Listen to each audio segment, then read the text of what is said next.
Mac. Y'all know me already. Some of y'all probably don't, but hey, how you doing? And I have my girls Ramal and Miss Rhonda. Hey, y'all. We are going to go live and have a nice, fluid, candid discussion about all kinds of things. Relationships, love, friendship, whatever happens. Yes. You know, so share the live. Come on in, have a seat. Hey, Coach Phil Jackson, how you doing today? How you doing? Yeah, I didn't tell my people to share, but please do share. Share. Because somebody's going to need to hear what we're talking about Sharing today. is caring. Sharing is absolutely caring. Caring is sharing. Sharing is absolutely caring. So, I think, look, I need a comfort pillow because I don't know where this is going to go. So for those of you who don't know me, my name is Rhonda Gipson-Willis. I'm a breakthrough coach. I'm a former licensed therapist. I'm a corporate trainer. Most people know me on the internet as that lady who got divorced after 30 plus years. Not 30 plus. Lord, I'm trying to give myself way more time with that man than I had.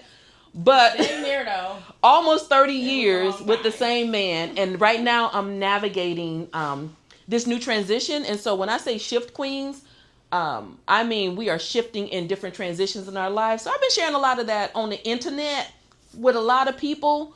But so that's where a lot of you know me. And that's probably going to be my greatest contribution to this conversation in terms of relationship, in terms of healing journeys, in terms of support. We've been doing a lot of talking about the benefit of genuine friendship. Genuine friendship. Not frenemies, not people who want to take your place, not people who covet what you want secretly, not fans, but reciprocity is the key in these friendships. So we've been talking about that and how to center more platonic friendships versus romantic friendships or relationships in the healing process and in life in general. So that's my intro. I'm Ramal. I'm a entrepreneur. Hi, Ramal. I like your introductions. Girl. You know how to like really tell it. But yes, Ramal Taylor. I own a couple businesses. I have a tech startup and navigating business and scale. I'm the strategic mastermind out of the bunch. Very much so. So yeah, I'm a numbers girl, and yeah, that's kind of who I am. I'm newly single. Well, not super new. But yeah, new. It ain't been new. It ain't new. Yes. So I have a lot to. She said new. I have a lot to say about relationships and business and strategy and pivoting has been. It has been amazing in my life, but I think I'm the strategy. Yes. I'm Tia Mac. I'm a wellness girl. Come on now. Fitness, health, nursing, doula, all those things. The encourager. Some of you guys probably know me from giving you a word on social media of encouragement. I went viral for ugly crying on. It was pretty crying. It was not pretty. I was looking busted and disgusted. I was like, Lord, all the things that I say, this is what you want to go viral. But okay. But I am, the hope pusher, the encourager, and I'm really good about encouraging other people in their situations, helping people kind of come out of the pit and, break through. I'm newly divorced, so I'm back on the market, but the price has went up. Come on now. Period. Come on now. Significantly. Come on now.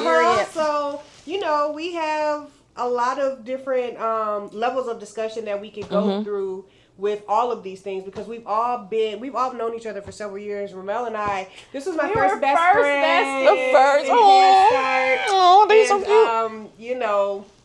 There's so much history and we've been through so many things, and so to be able to come together in this season of our lives and just discuss all the things that we've gone through, all the things that tried to break us, all the ways that we are building empires with the bricks that were thrown at us.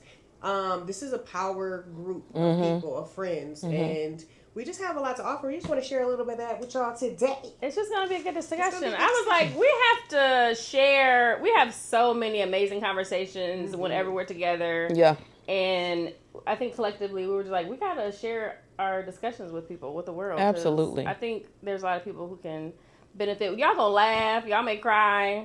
But we're going to have a good time. Yeah. Absolutely. And if you have some questions, you can put them in the chat. We'll do our best to answer them. But First of all, we got to see them. We can't really We got to see if we can see the questions. I think all types of devices in the room, but yeah, we're gonna try our best. Yeah, I may be able to see questions from the Instagram live from my other page. So if you have a question on Instagram, I may be able to address that. We might not see the questions on TikTok unless we run up. So we might run up and check some things. Because we will run up. We will run up. We will run up. We will run up. So I think it's just interesting, just to give some context, right? Just to give some context in terms of relationships. Obviously, these two, they've been best friends since kindergarten, Head Start. 4 years old. Went to college together. Went to high school together. High school and college. And then reconnected throughout the years. Like, our paths have gone so many separate ways, but they always just kind of like intertwine. And so when you find people like that, those are like lifetime people. We always talk about relationships being a season, a reason, or a lifetime. And we have to learn as individuals when and how to place these people. Come on now. And so sometimes God is like, no, that one's a keeper. Yeah. This one's a lifetime one. Yeah. This one was just a lesson. Yeah. They were there for a reason. Yeah. Yeah. This one's for a season. And so sometimes we try to hold on to season and reason people, and we don't really regard the lifetime people. But God always has a way of bringing things back around full circle. And it's a really good friend when you can like not talk to somebody for years, 10 maybe. years. And then you reconnect and it feels like no time has passed. Like, hey girl! Like, oh my God! How you been doing? Come through. So, yeah, I think we have been there for each other through like really monumental moments, and the good, bad, and ugly. And Rhonda, she just kind of, the bestie of all besties. She's the bestie of all. Like, she's everybody. She's all our besties. Your favorite dream pusher. Hey, I made her separate from completely different from Ramal, and then they became friends, and it was just like, oh, this is perfect. Yeah, like a 2-for-1. Yeah, a 2-for-1 with the 2 R's. Absolutely, R squared. R squared. Yes. But yeah, so and it's interesting because I tell this story often about how Ramal and I became really close. Like, we met in 2017. We met in 2017. And it was, nice enough person, but there was not I wasn't looking for #no new friends. Like, I was good. And also, in full disclosure, I was in a season of my life where I was struggling so much, but I was showing up for the people. And I think that that's one of the things that connects me to a lot of people. The fact that there are a lot of us who are drowning in plain sight. Like, I was suffering in silence. Nobody knew. And I was fighting for my life. And so there were things that I would meet people along the way. And after a while, it started to feel like I was just meeting so many people. And it was always about what I could do for people. And that wasn't the case with her. But it was just like, I was kind of done with people. I was in this drowny place. And then I met this other friend. And I was like, okay, God, because I was literally at the end of my rope. Had this really intense friendship. And then it went up in flames, like kapooey. It went up in flames. Like, it was literally like 3 or 4 years of like this real intense closeness that was predicated on my unhealedness. Come on now. That's a word right there. The friendship was predicated on my unhealedness. And as I started to heal, I think it became a threat to that friendship. And so that friendship, the season that friendship ended. And the way that it ended, when you talk about the reason, season, and lifetimes, that's how you know it was a season. I knew that I was attempting to turn something into a lifetime that God only intended for a season. And so I think as we talk about friendships, it's really important to understand the natural detachment, right? Yeah. And being willing to let go. Yeah. And that's something we talk about, because Ramal came into the picture as like hard and heavy friend. As that friendship was kind of unraveling, and as that friendship was unraveling, I was really at the point where I was like, okay, God, I'm done with close friendship. Now, I've had the same best friend since 2nd grade. And for those of you who are counting, that is 1977. I've had the same best. And so I wasn't used to friendships ending. Yeah. I wasn't used to marriages ending. I've been with that man for 28 years. And I was saying, that my divorce was my first breakup. And so navigating all that, I was done. I didn't want to have no people. But I said, okay, God, if I'm supposed to have people, send your people. And I didn't know said it that. just like that too. I sure said it just like that. I was like, send your people. But I didn't know that you were going through all of this. When I just showed up as me, like, hey girl, how you doing? You want to go get some lunch? You want to go to the mall? You want to go to the store? Like, you want to hang out? You sent a text the next day. The next day after I said, God, send your people, she sent a text. And I was like, okay. I did not connect that was an answered prayer. You wouldn't even think about it. I wasn't even thinking about it because I was still in my place of fear as it related and trauma as it related to friendships. And so we talk about even friendships that we're in or the potential to navigate these relationships, being able to discern what's for us and what's not and being able to trust that. Because I was like, I'm done with friends. Lord, I understand that you've equipped me to serve the people because I'm going to serve the people. I'm going to serve your people well, but I don't need no more in my inner circle. Yeah. And then she talking about, you want to go to lunch? I see, you still in town? Because I was planning on running away from town because I was running away. Yeah, that's how it all started. I mean, we were already cool. We were cool. You know, we were cordial and We were cool. We hung out. Acquaintances. Yeah, we hung out a lot. I mean, I would say we were friends. We were good friends. But I think that's what really got us like locked in like that. Yeah, yeah. And the interesting thing about it, right? Because as we talk about it even more now, is how much I try to block the friendship in my mind. She'd be like, "Oh, I'm moving to a new apartment. I'm gonna go search for furniture tomorrow. You want to go?" And I was like, "No, no." We had a great time. We had an amazing time. I've been like dragging you outside since the beginning. Since the very beginning. I'm like, come on, Rhonda. Yes. Let's go. Yes, but Come on. that in the season that I was in the season of hurt, in the season of trauma, I was perfectly prepared to fumble an answered prayer because of my trauma, because of my fear, because I was afraid of being hurt at that scale. And keep in mind, I come off of my marriage ending, I coming off this best friend breakup, and I was done with people. And then here she comes, this ray of sunshine, like, hey, let's go.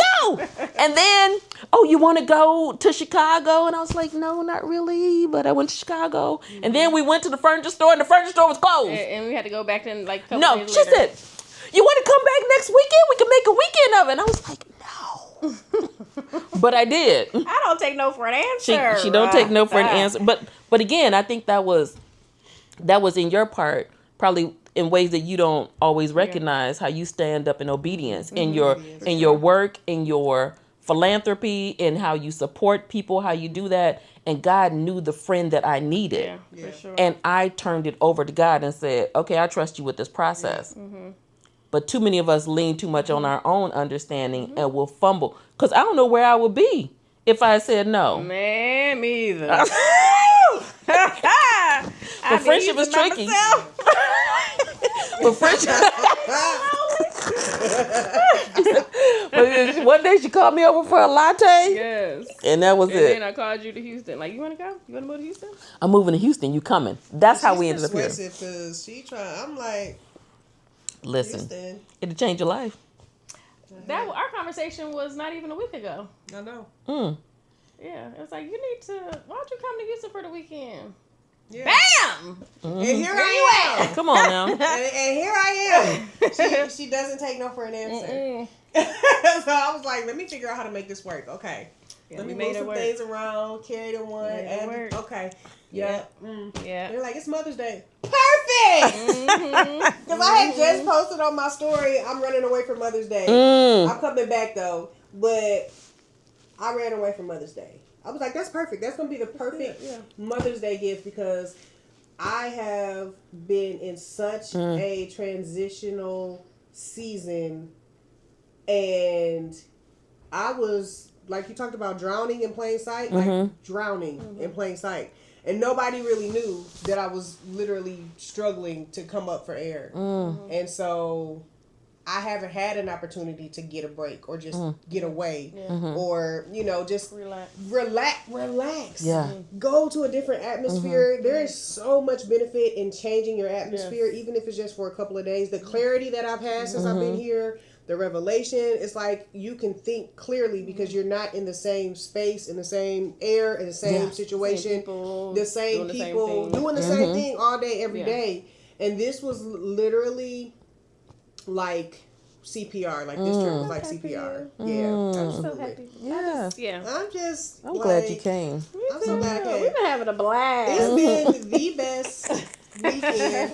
I'm like, I gotta go back home.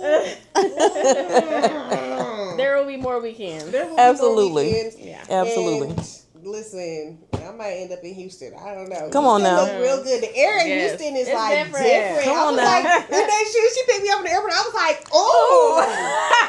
Look how the sun is shining. Man. It's different. I like that. Look at the clouds. Ain't no roaches or nothing. This is nice. It's nice. That's the Taco Bell. That's nice. Oh, okay. Ain't no homeless people in Yeah. here. This is real. Yeah. I was like, I like Houston. The food is good. Yes. Listen, I look Yeah. at You had Atlanta. some nice, good food. I have You ate ain't, well. but you haven't seen nothing. I Oh. only had 2 restaurants, and I can already tell you that Houston. There's food is so better much. than Atlanta. I said, Yeah. fight There's so fight much. your mama. I don't care. Right. But She said, "Fight your mama." I don't even care. But yeah, there is. This season has been rough, and so to be able to have people that can see you, because Ramal can see you, like she has the gift of being able to see people, even if she don't even realize she looking right at them, she don't realize she's seeing something. She just has that discernment to be like, no, You need. Come on. you need me. So Which is what I think happened. I think it's like the way that God speaks to her through things, and she goes and she rolls with it. She rolls with it. I did be trying to be obedient. Listen. I don't know. I like to be in spaces where I can be me. I can just be vulnerable, be happy, be positive, and I like to be around people that that allow me to be myself. But that's the beauty of the gift, because you're not doing nothing extra. You're just being you. And it's saving lives and healing people. Listen, we're not crying on here. Not on Mother's Day. Yeah, of course, the dream pusher's dream pusher. Yes. Like, this is the best energy and the best, It's the space I could've energy been in. for me. Yeah. I mean, I just love to be around positive, powerful women. That's why I go to conferences. I try to be outside and just meet people and share and learn. And who are you? What do you do? Yeah. Well, tell me more. Yeah. So. And I'm not like that. You But got I'm that. working on it. I know I'm going outside. Listen. But even, marital divorce, we talk about that sometimes, but we don't, like what you were saying, friendship divorce It's hard. is a mother. And a lot of people don't talk about the wound that leaves. Yeah. A lot of people don't realize how detrimental friend divorces are. Yeah. Breakups, yeah. Oh, Yeah. my goodness. Yeah. Yeah. Them things hurt. But to that, friendships, platonic friendships, I feel like have been so important, and I haven't watered them in my life as much as romantic relationships. So I feel like I'm in the season where I'm more appreciative of platonic friendships with women, because it's like that's gonna get you through. Yeah. Listen. Because it's gonna make What did Pastor say this morning? When women are whole, the world. What did he say? The world. The world is well. As well. The women are whole, the world is well. Yes. The world is well. That up, Pastor. And I Yes, he think did. there's so much to be said about intentional relationships and vulnerability. Because I share this a lot too. Because even coming out of, again, my divorce, I had this friendship breakup that was huge and all of these things are happening around the same time. And I was ready to be done with relationships. But then I heard the Lord say, if everybody leaves and you have me, you'll be better than good. You have enough. Yeah. And then at that point, this is before all hell broke loose with the other friendship. And I was just like, you know what? I think he's right. Yeah. And so but even then, when our friendship started, like going from 0 to 100 real quick, Yeah. It was fast. it was fast. It was like she invited me over for a latte, and then I didn't leave. Like literally, I'm going to my house. I'm grabbing clothes. I'm coming back. Next thing you know, I got closet space. Yeah. I'm just kind of going bouncing around at the house. But it wherever. was perfect. It was so organic and like it so didn't feel seamless. weird. Yeah. It didn't feel. It felt like it was never a it was supposed to- conversation. Never it was a just like, conversation. this is what you're supposed to Because do. you were the answer to her prayer that she had as well. Come on now. Hello. That Come might on not now. have even processed at the time. Come on now. Yes, You're absolutely. thinking about the mess that you're in, and she needed Girl. you just as bad as you needed her. Absolutely. And We need understanding each other. Man. understanding how to show up in a friendship as your best healed self Yeah. and able to be reciprocal. Because you know they say when two givers become friends, it's right. And so I feel like we're both both yesterday. givers, Literally, we're sitting at the table and I was like, I kind of want a latte.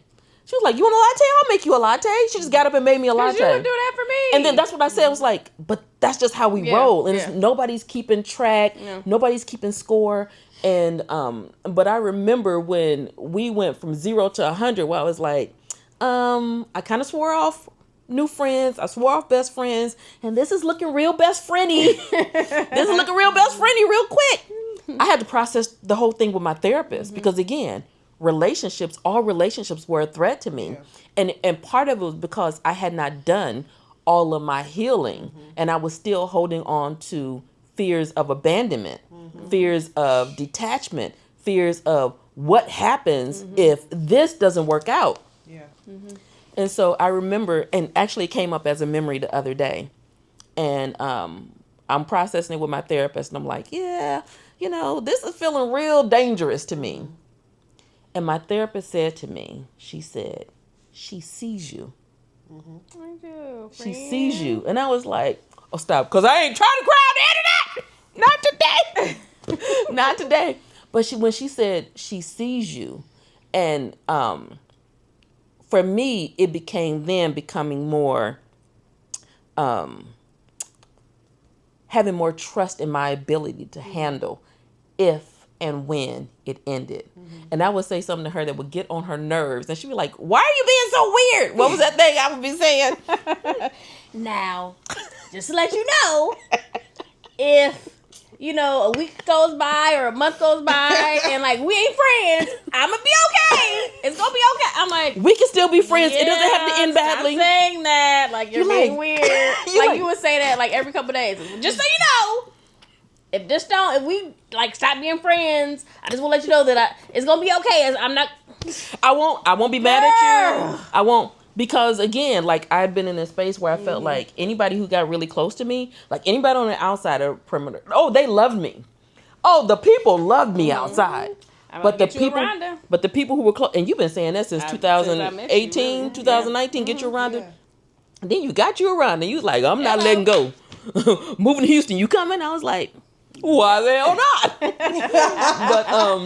but really being in a place of not wanting to wear out my season, right? And so with what I wanted, I didn't want God to be like, you're doing that thing again where you're attaching to something that's supposed to be a season, and now I'm going to have to put a period where you're trying to put a comma. Because that's what I feel like happened with the other relationship.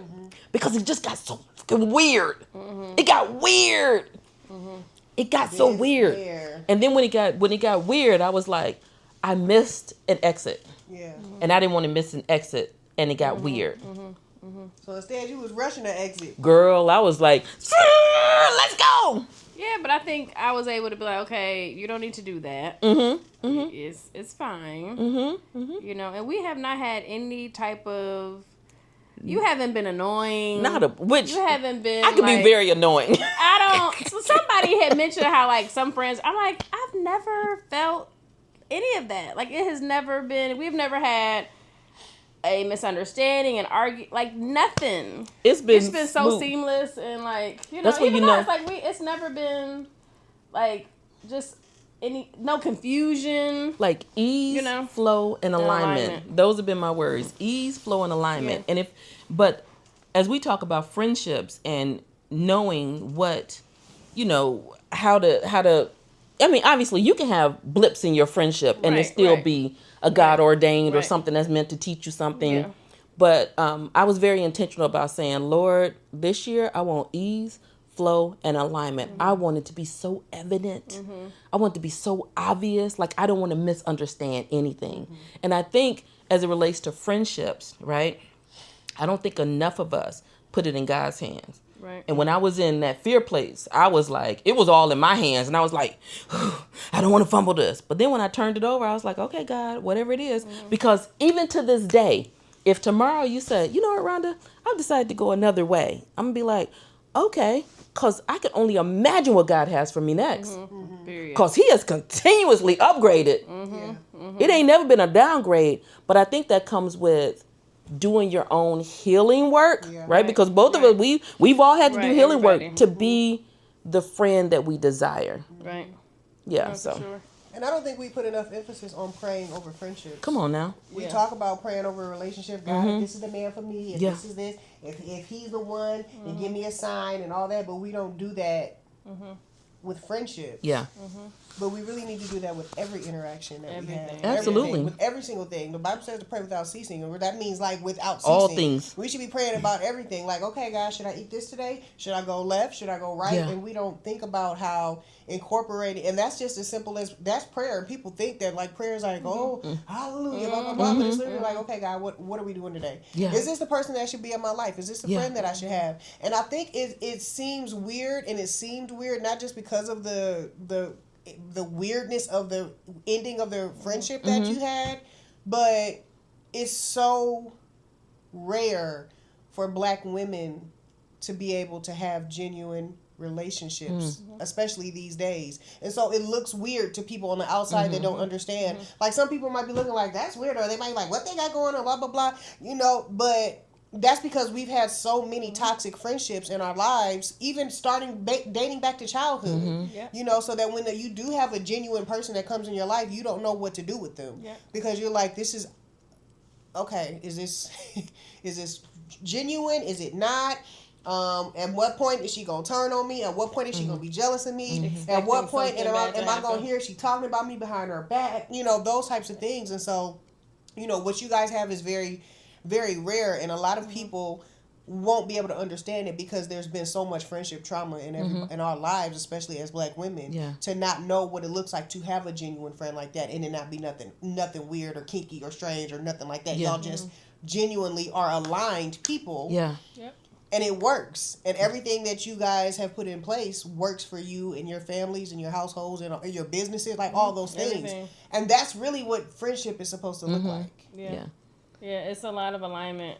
And I think we have a very healthy attachment because, like you said, if something happened tomorrow where it was like, this really, I think we both would be like, okay, it's been real. Like, whatever's next, I support you. Yep. I'm praying for you. I'm still Team Storky. Like we can, and I think that's there won't be like anxiety or like confusion. It would just be like support. And I think that's a healthy attachment where, in other relationships that probably wouldn't be the case. Well, and going back to Tia's point of, Black women in relationships, I think that we can't talk about Black women in relationships without talking about the amount of trauma and toxicity that Black women experience as a result of being a Black woman in America. Every day. And because of the additional weights that we carry, right? We are the most neglected, the most disrespected, the most unrepresented, the most untaken care of. And so when you think about that, and sometimes when you say that, people are like, but Black women have, you had a Black woman who was vice president. Like, yeah, okay, we have exceptions, and then we have rules. And we have a lot of Black women who have been traumatized the majority of their lives in the context of relationships. Relationships with their mamas, relationship with their daddies, relationship with their teachers, relationship with their principals, with their presidents, with their employers. And so when you think about all the additional weight that we carry as Black women, it's hard for us to be sometimes healed enough to have healthy relationships and to be able to navigate even when normal, typical conflicts arise. And so a lot of us are just at that place where we're drowning in plain sight. It's exhausting. And we can't take another thing. Yeah. And when that next thing is what feels like a betrayal from somebody who was close to you, oh, now I'm coming out swinging because you weren't the one who was supposed to do this to me. Yep. So when we talk about healing, right? Listen. Man. Healing is did the drink fall over? No, I'm good. I need to take a look. It's so important. It's so important. Not you, dude. Not you. What? It's so important that we not only do our own healing, but we support each other in our healing journeys. And so as a formerly licensed therapist, I'm always going to advocate.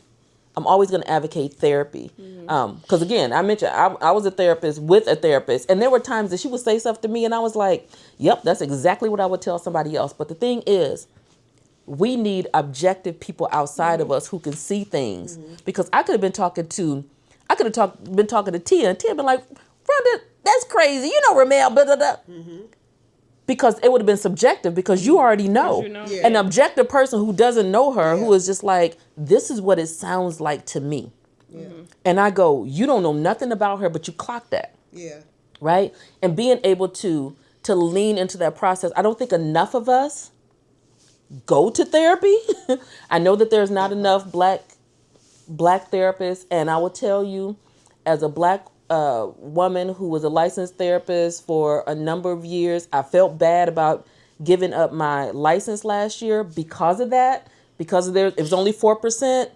But I knew that was not the lane I was going to be in anymore. I do coaching, and my coaching is kind of similar. You can still get the breakthroughs, but being able to be in spaces where you are invested in your healing with somebody who's completely objective. Because Ramal would cheer me on. Listen, she cheered me on a couple weeks ago, y'all, and I almost drowned. So she gonna cheer me on to anything. She gonna cheer me on to anything. In the ocean. It was the Gulf of Mexico. No, the Caribbean Ocean. I almost drowned in the Caribbean Ocean. The Caribbean. But yeah, so anything. If don't nobody go girl me, it's gonna be her. And that doesn't mean I diminish that, but I know she's always gonna come with that. Like she's always gonna see the best in me. So to be able to have outside objective people who can help you navigate your healing process, because I could be a therapist for a lot of people, but I can't be a therapist for my best friend. Yeah. I absolutely can't not, because I want to be like, yeah, and the people that hurt your feelings, I want to hurt them too. Yeah. For sure. Me.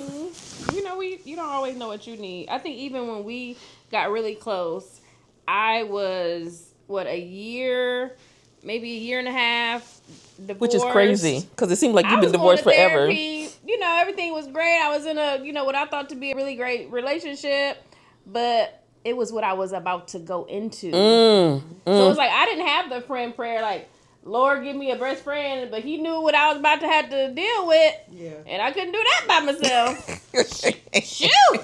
Ain't it good to know God's got you? You know, so I think that was my my perspective on like why our relationship was just so on time, because we got to get really close. You know, as I was entering into like the most traumatic, ridiculous, awful, time of my life. And I mean, I'm here now, thank you, Lord. Thank you, Jesus. Christ. She said, woo!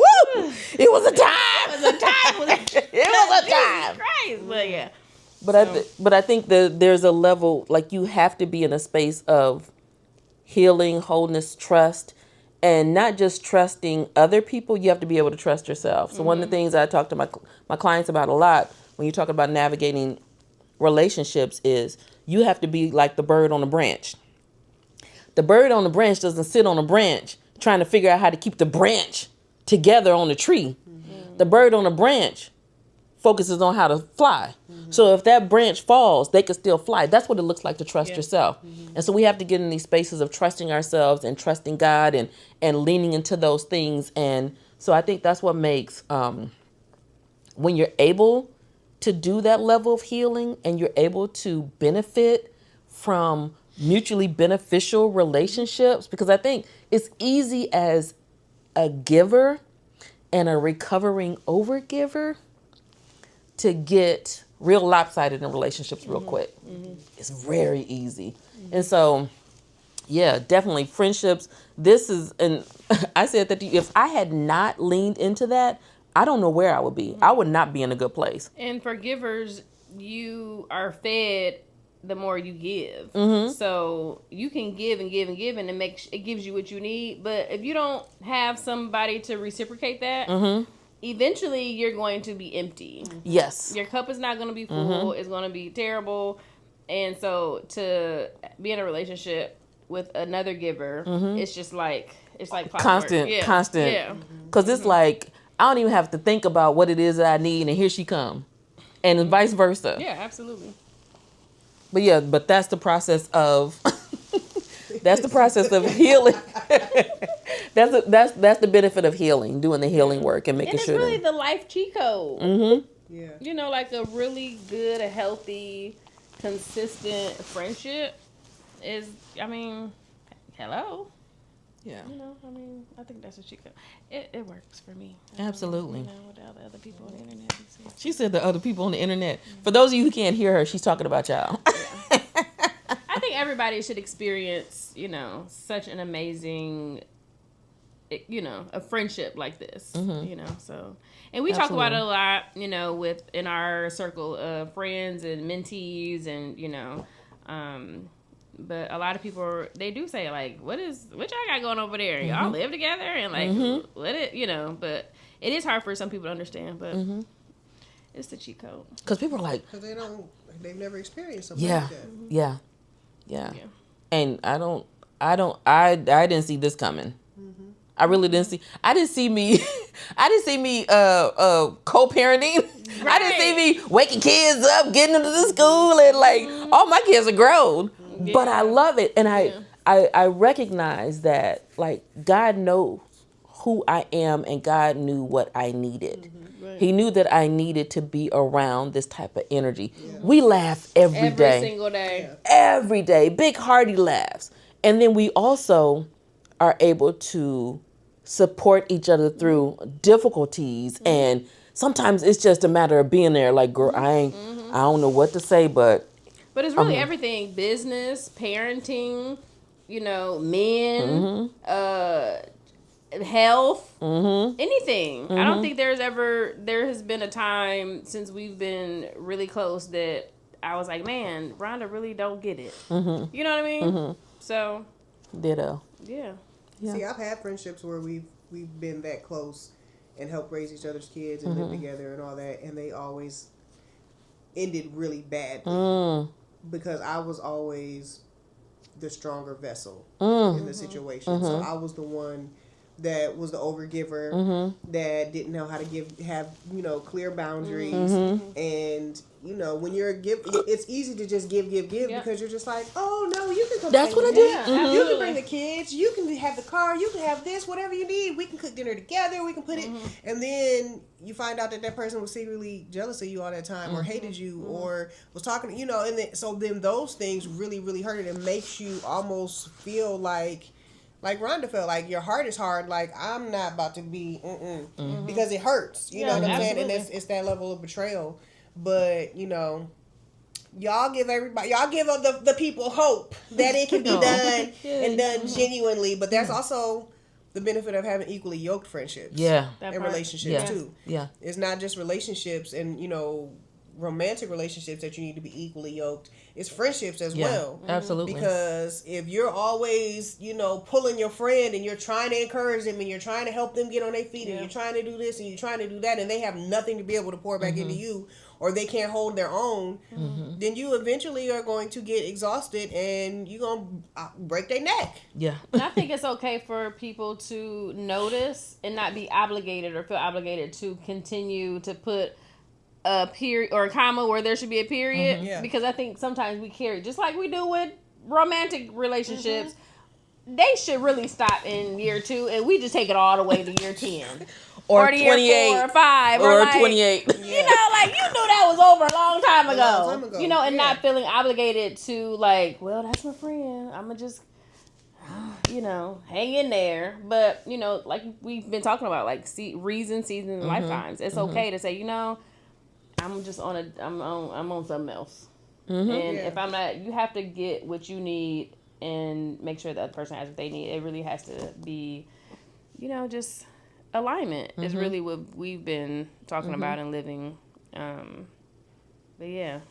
And know when to leave. Yes. Know when you're welcome. And it doesn't have to be weird to be like, this is not serving me anymore. Yeah. You know. Which is what I was trying to get at. That's what I was saying. I was like, look, if we reach the end of this season, because I recognized that at the time it was basically what was happening was I was still living in the house with my ex-husband. We weren't divorced yet.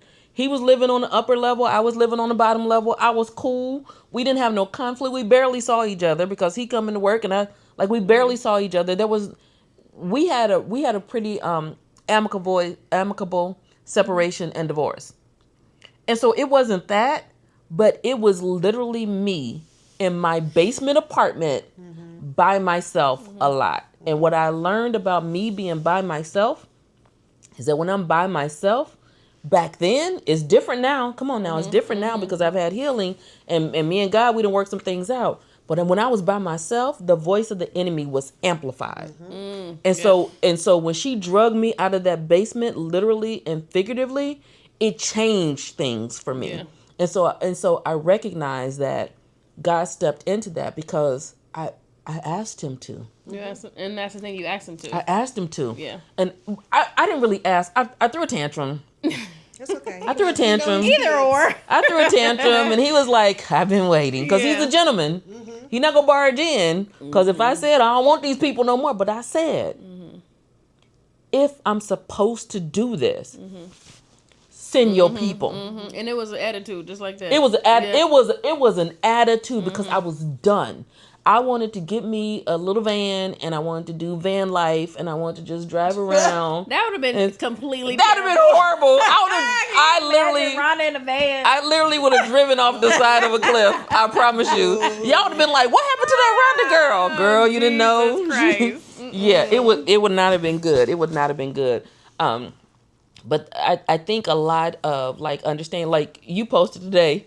Listen, if y'all saw that video, that story that Ramal posted today, I was doing my notes for church. I wasn't checking my phone. They all praising. She was like, if you can't praise with your friends, if you can't serve God with your friends, if you can't do, what are you doing? And I think that's been a large component of our relationship, just like the spiritual connection and spiritual growth. And obviously, you know, Tia, the first time I saw Tia was on, and I don't even know if we were Facebook friends yet, but she was sitting outside the garage, like she was in a white t-shirt and she was praying heaven down. And I was like, who is that? Who is she? Because I'm going to pray. Who is she? And it was just so random. Dynamic. It was random and powerful and dynamic and just, it grabbed me, and I was like, oh. And so the thing about it too is to be a good friend, right?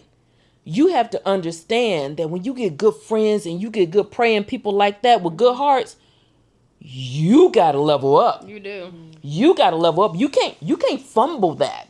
You can't, because Tia will pray your whole life away. If y'all on the TikTok, y'all already know. Y'all on the TikTok, y'all already know. Because she be on the TikTok, she be praying. She be praying for people. She be in that Atlanta traffic, which I'm sure she be wanting to cuss some people out. She be wanting to cuss some people out. She be in that car. She be having the moment. She was like, I heard a word from the Lord, and I'm going to share it with you. As you should. And her obedience is going to take her places that she has never even imagined. The cap that she's put on herself, her obedience, the fact that she shows up, even when she's in her trying times, even when she's struggling, even when she ain't got it for herself, she go give it to the people. And so when you have people like that in your life, for sure. First of all, you got to know how to take care of yourself so you can handle it. but you also got to know how to take care of them Ooh, so that's they good. can handle Yeah. it. Yeah. Yeah. That's Right? Yeah. Amen. Amen. Mm. Man. Woo. Listen. I'll drink to that. Yeah. But yeah, so friendship. And here's another thing I'll say about friendship, because I've been talking a lot about dating over 50. It's so weird to say this, but like I'll be 55 in a couple months. I would never. 55 no, that's where? Crazy. That's 50. crazy. I'll be 55 in a couple Completely months. Crazy. I got separated. We separated when I was 50. So I was 50, separated. I kind of did some work. I wasn't doing a whole lot of real dating. Ramal would say, you need to go out and do some market research. I did some market research. I was like, You don't even gotta call it dating. You just you call didn't it market research. just market research, which was it was a beautiful reframe, right? It was a beautiful reframe. It was necessary. And I forgot what I was going to say. Market research, dating. Oh, so dating over 50, and as someone who, what do you need? Come on, boy. There's a kid. Making What more you noise. need? Don't come out here. No, what do you need? There's a kid in the room. Good night. Oh, good night, Boogie. Good night. I love you too. He said he wanted to say good night. Bye. Okay, yes, I will tuck you in when I'm done. He said, "Look, I know this is mothering and doing all the things. Listen." Yes. He said, "Look, I know you over there doing your little tuck me conversation, and don't forget you got kids. He said, Tuck in when you're finished." Boogie is going boogie. Boogie go boogie, and he go advocate for himself because he got a mama who done taught him from a place of healing. What you need. But as a woman who's about to be 55, who was with the same man from the time I was 22 to the time I was 50, who didn't do a lot of dating, right? One of my greatest fears was going back into the dating world. Ugh. And ooh, girl, the way I you felt had that. I felt it. I felt that too. Thinking about I felt it. that too. But I was concerned. Stop it.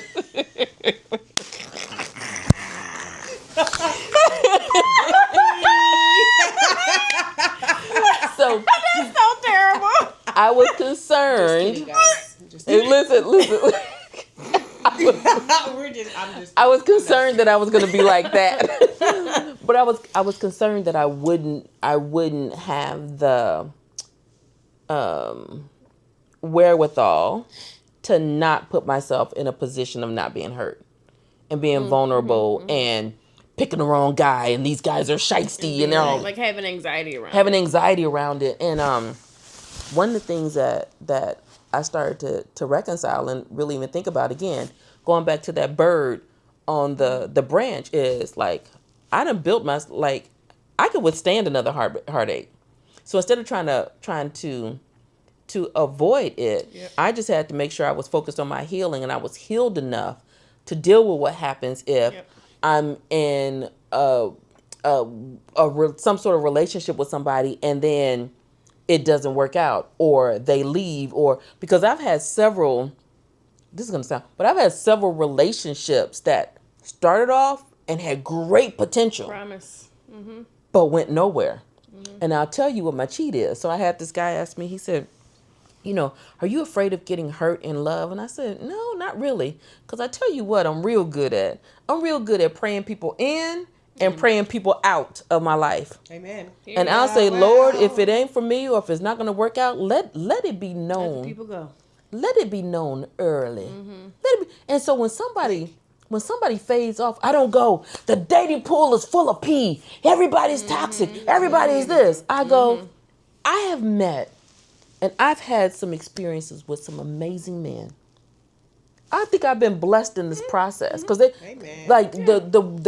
way that I've been treated. And the thing is, there is only a certain level of man that I entertain. You know what I mean? Like I think completely get what you mean. I think some people just like you be lowering you be letting anybody in and be like, oh, it's full of pee. Well, you went to the pissy pool. A whole new level of like expectation. Yes. A whole new I have healthy boundaries now. Yes. I don't even meet losers. Come on very now. often. Come on now. Because they're not even You know what I mean? So because when they approach you, you be like, it's they don't even get past the, you know what I mean? Mm-hmm. So I feel you, and I don't go into meeting someone with like, oh, this is gonna be the next thing. It's just like I don't look at it the same. So I'm open to.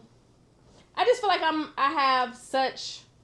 I'm healed enough to really go into something like, okay, if it don't work, I have a healthy attachment. Yeah. And before I had an anxious attachment. Mm-hmm. And so it was like, Yeah, okay, what I got to do to make sure, you know, it's just not, that's dead. it's very, yeah, Deceased.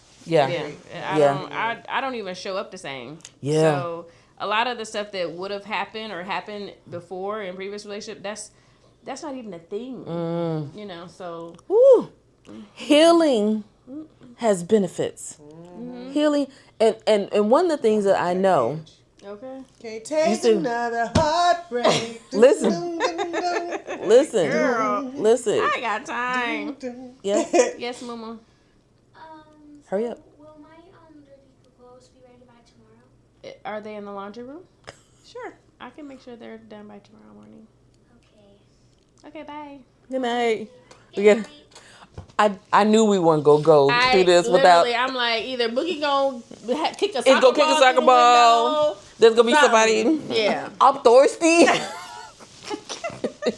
Mothering don't stop. It don't stop. Mother's Day. Yeah. So I'm It don't like, stop. and my kids have complete access to me. It's, so yes, hey, yes. they gonna come in the podcast. But what I will say to that, besides being, again, talking about attachment, like if you don't understand your attachment style, what? The car, I need to get my charger out of there. You're gonna have to wait because we can't. All our devices are being used. Okay. I don't like it. Thank you, Just- TT. Yeah. Okay, that's it. Good night. It's already online. Oh, Okay, let me go back. that's Mama. So, back to what I was saying. Dating, there's just a certain level of it's just not gonna happen because there's certain Absolutely things not. that I'm just Yeah. like, you won't get the time of day from me. Yeah. And so the level of men that had the opportunity to be involved in some level of conversation or relationship with have all been men that I could see myself in a I've met relationship some with. amazing people. Absolutely. I've really interacted with great guys. I mean, I'm a young black woman in the tech space, so there's a smart, intelligent entrepreneurs got it going on. I mean, I gotta go outside. You definitely do. got to go outside. Well, I don't go outside. I meet people. Yeah, on the but I'm internet. also not in the space where like I'm searching for something or I'm like I'm in a tizzy trying to find. I just I feel like when it's Find time. with a wife. Listen. Hello. And Yeah. so with that, I feel like so dating for me has become less about finding somebody and learning new things about myself. Absolutely. What am I looking for? What are my non-negotiables? What are the things that I thought I wanted that I don't really want? why I said it was so market research. it's market Yeah, research. yeah. And so with that, I'm able to say, it's the reframe, girl. I'm good for a cognitive reframe. I'm able to say, this right here that would have been great is still not enough. Absolutely. Because the one that God has for me, because I put that on, this one guy was like, you don't want to get married. You're going to be old. I'm like, I'm already old and I'm fine because there's nothing missing in me. Yeah. There's That's nothing missing it. in me That's- because I filled all the gaps, right? Yeah. I have relationships. I have platonic relationships with men and women that have become the blueprint for how, if you can't treat me as well as my bestie, Literally, this is the baseline. if you can't I'm treat like, why would I leave the most amazing, funny? I mean, there's nothing that's missing to go and be miserable or kind of miserable or like, I don't want to sacrifice. That's we're my not doing thing. struggle love. No, We're not doing struggle love. because I don't have to. We're not doing struggle love. So I'm like, if you can't treat me as good as my best friend treats me, like, why are we even having that conversation? Why? No. And I so- think we've created a baseline. We've created a Yes. standard Yes. and hello. Yeah. I'd be like, no. And that's why God was like, yeah, Right. Yep. Right. get back in this space. I think we've definitely shown each other Yeah. what it's supposed to look like. Yeah. And I don't think enough women rely or invest in their platonic friendships and hold men to the standards of those. I definitely didn't. Yeah. Men are able to Get passes. get passes on things that we won't allow women to. When if we allow ourselves to be in this space of these nurturing relationships, right? And so if you follow me on the internet, if any of y'all see me, I'm Shift Queen. I'm the Shift Queen on TikTok. Tia, what are you on? I'm Tia Mac everywhere. Tia Mac everywhere. I'm Ramel's World everywhere. Ramel's World everywhere. Follow us. Yes, somewhere. we'll tag it when we post a live. But if I forgot where I was going. Shoot. Platonic relationships and the standard. So the standard is set. And if we hadn't done the healing work to plug the holes, right? Yeah. Because sometimes we're looking for people, come on now. Sometimes we're looking for people outside of ourselves to plug holes who don't have the capacity Right. to carry that. Or the desire. Or the desire. You don't know And what they doing. I'm just gonna say this. Bracious. Hold it. There are a lot of men out there that don't like women. There are a lot of men out there who don't like women. Well. And there are a lot of women who don't like women. Yeah.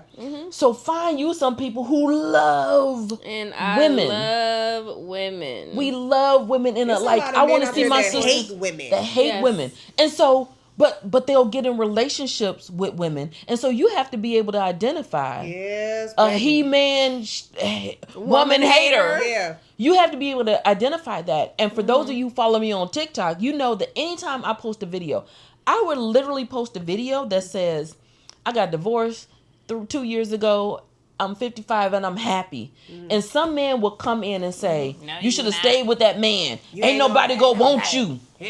Like literally the worst thing that I've done to incense men who come at me with vitriol and say some of the most heinous things is that I'm happy.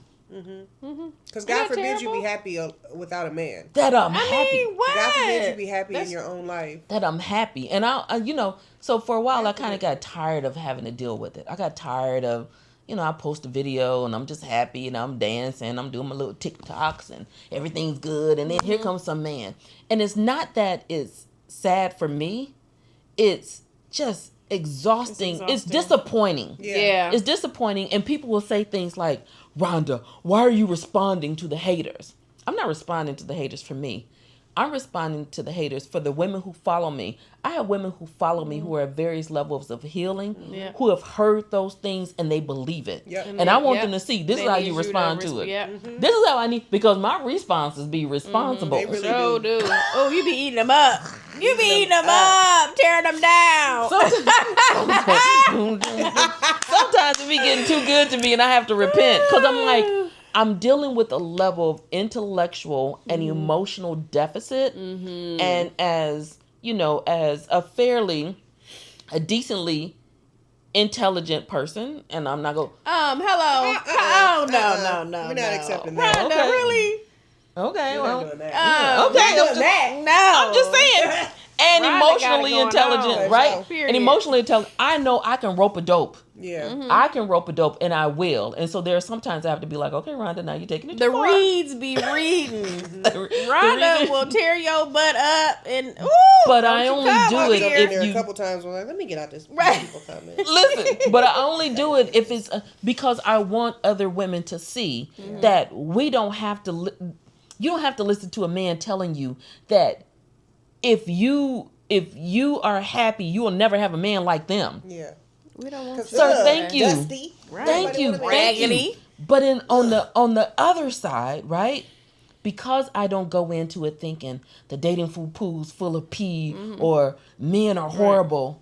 Again, I've met some really nice men. they We are just have some. not had Yeah, alignment. They exist. Yeah. Right. They They're do out there. the kind that would will hold the door open for you, the type that will walk on the other side so you're not at the curb. There were a lot of things that I was missing in my relationship that I knew. I would say to my ex-husband, I don't think you like me as much as you think you do. I don't think you care about me as much as you think you do. And he'd be like, no, I do. And I was like, if I'm not feeling it, that's a problem. Yes. And I'm telling you that And because it's a feeling. that's how I'm telling you because it's a do feeling. something about it. But what I had to recognize is he did not have a heart for Rhonda. Right. Yeah. He might have a heart for his new woman, but he didn't have a heart for Rhonda. And so get in friendships with people who have a heart for you. Yeah. Ramel has a heart for me. I have a heart for Ramel. Yeah. So I'm always going to give the benefit of the doubt. If she says something that I'm like, there's never been a thought of, I wonder why because she instantly gets the benefit of the doubt because I know she has a heart for Rhonda. If you can't be with people who have a heart for you, you don't need to be with them. And you don't have to settle. Yeah. And sometimes you will get in relationships, romantic or platonic, that will block the true relationship that you're supposed to be in. And it will damage you to the point that you're no longer attractive to those people. Period. Sacrificial lamb season has ended. It is over. And we're not doing that over here. We ain't doing that. Not at all. Not one ma'am, bit. no sir. No ma'am, no sir. Those the men hate women for me. Yeah. Listen, there's a lot of them. Like, cause how could you do that? Like, why? Because a lot of men's first bullies were their mamas, and they don't. We always want to talk about daddy issues and all of that, and they love to throw that around. You got daddy issues, but a lot of these men have mama trauma that they don't know how to deal with and don't know how to address, and so then they get somebody and they take that out on their woman or their wife because their mama damaged them so drastically years ago and they're traumatized, but they don't know, they don't have the tools to heal. They don't think they need healing, and they aren't able to identify that you're never going to find the love that you need or desire until you heal that wound. So until then, you're just going to continue to manipulate, bleed all over the people. Vomit all of your crap onto me. Yeah. I don't even think I would seriously date somebody who was not in therapy or did not have a history of therapy, or like that wasn't a thing. Because like everybody needs. You good over there? Is that something about a puzzle? Oh, there you go. You still on? Yeah, we all need some reinforcement. Absolutely. And everybody has some type of trauma. Whether it was childhood, whether it was your last relationship, anything. So because I'm doing the work, I need you to do the work too. Because I don't want you to work on me. Be potent. I don't. Gotta be potent. No potential. All the way, man. all the way Come to the end. I'm doing the work. I need you to come with some work too, so we can be working together. But let's talk about why so many women are traumatizing. It's a vicious cycle. It is. Because you have women who are in relationship with unhealed men who are being damaged, who are taking it out on everybody because they haven't processed. If you are frustrated, if you are hurt, if you are angry, if you are tired, if you are the people nearest you are going to have to deal with that. And so if we had more and I will say that I read the reports that said black men are the most involved fathers. Like now, black men are the most involved fathers, and I think there's a lot to be said for that. So this is not about bashing black men. This isn't about that. This is about we love black men. We love black men. Yeah, Listen, I love y'all. I love a black queen. Stop it! We've been twinning all weekend. Girl, get out of my head. We love black men. We love black women. We just want us all to get the healing that we deserve. Yeah. And in order to do that, we have to recognize that there is a problem. This gender war that's going on. I mean, there's some very real aspects of it, right? Because we are hurting each other in different ways. But until or unless we do our work, because I can say in my marriage, and again, I was a licensed therapist. I was doing coaching. I was doing all of the things. I was an amazing person to people outside the house. But I can say that man didn't get the best of me. I'm dating a man, and he said, how did that man let you go? I said, because he did not have this version of me. he did not have this version of me. And I recognized that there were ways that he was emotionally abusive. And people think of emotional abuse as like, you're playing all these mind games. Yeah. And then there were ways that I was emotionally abusive. Yeah. And I was emotionally abusive in that if I was done or if I didn't think that he was listening, Yeah. I would Shut shut down. off Me too. conversation. Me And when too. I say I wouldn't talk to that man for a week, I would walk right past him. And I would know the level of discomfort it would cause him. Yeah. And I would still, that's emotional abuse. Yeah. But I was just like, I'm protecting my peace. Yeah. Because if I say Yeah. something, which was real, because if I said what was on my mind, would've it probably been was emotional. it was probably gonna be bad. But again, having the emotional tools, but feeling frustrated or not that like they would work in that situation, which is ultimately why I decided like this has gone so long that it's gonna be hard to come back from But this. kudos to you for like Acknowledge it. acknowledging that you were emotionally abusive. Yeah. But that's all about alignment. Yeah, Yeah. yeah. Y'all weren't aligned. We weren't. For you to be able to communicate that to him, to say, okay, I'm frustrated. I need a minute, Yeah. and to trust that he was gonna be like, okay, babe, and to give you that space. So, yeah, it's definitely an alignment thing. Yeah. And I'm all about alignment in this stage. Oh, yeah. Yeah. Like, Absolutely. We can't. If I have to explain myself to you too many times, It just being in a space, a safe space to fall apart and a soft place to land. yes. That's Yes. good. Yes. That's all I need. Yes. All the other stuff, Write that one down. And not losing face. Yeah. Like if I have a breakdown, you still see me and be like, you still that bitch. And where I feel free to just be myself and not have to put on or not have to, just do all the finagling and like I just want to be me and you love that version. Yeah. There was a reel like last year or last week you sent, and the guy was just saying, if my wife cut all her hair off, I'm gonna like that version because I love her. And if she wears something, like, it's not about what she wears. I just love her. Whatever she got on, however her hair If is. she likes whatever. it, If she, I love it.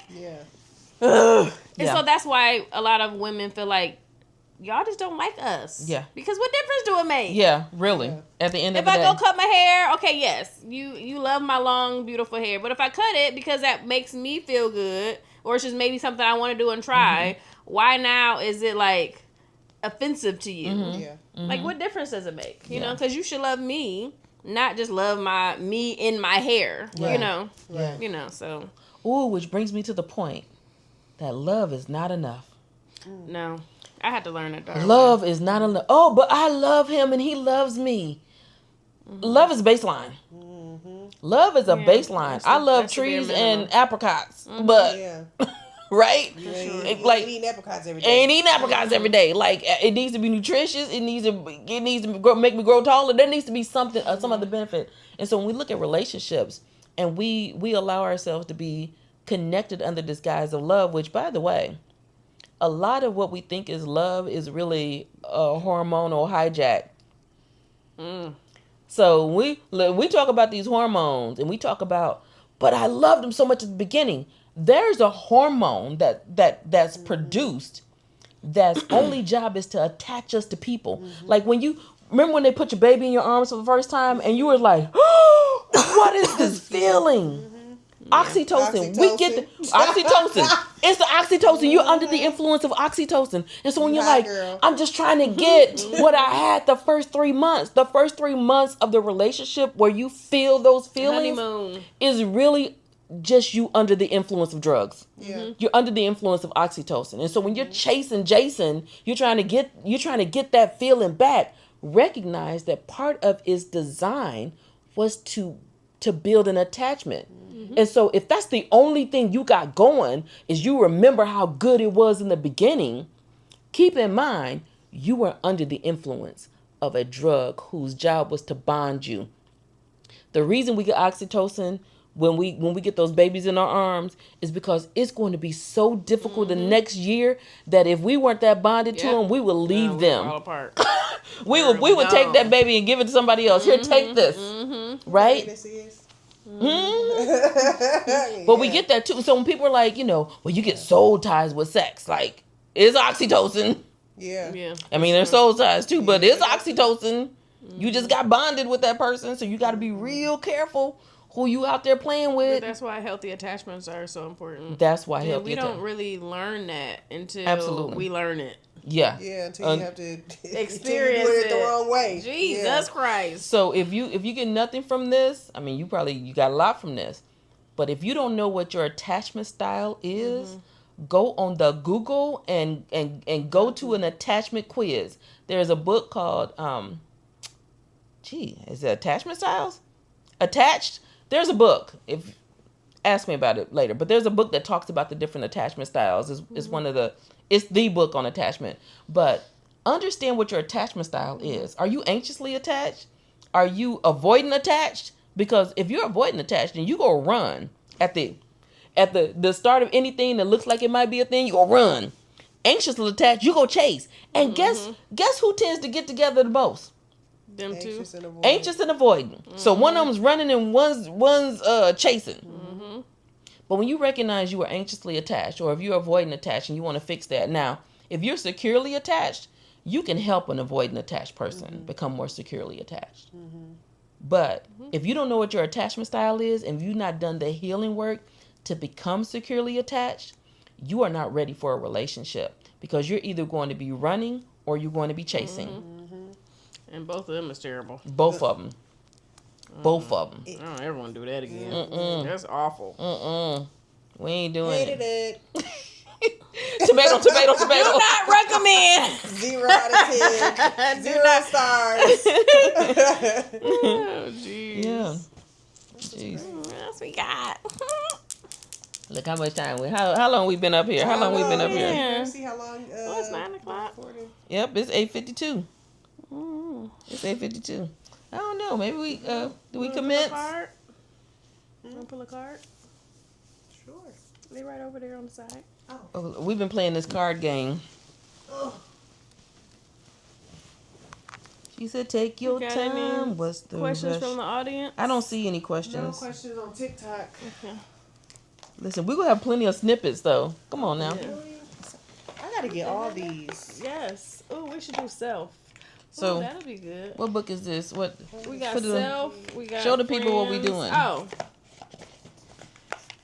We have, so the Skin Deep is card games. I have like all of them. I think there's self, there's healing, there's dating, there's relationship, there's family, there's, I don't know, but do recommend these. So Holly? they just give you really in-depth talking points and conversation starters. And if you are in pursuing a romantic relationship, get out of that superficial shit.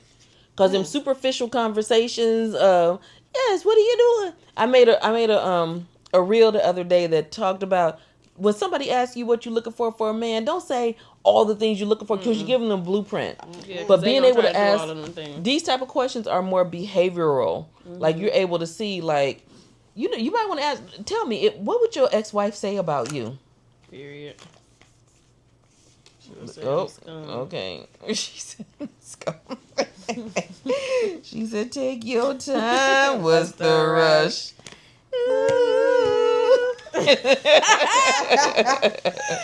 All right, pick a Baby, he's question. a dog. He's a mutt. What the What the hell, they roof? What the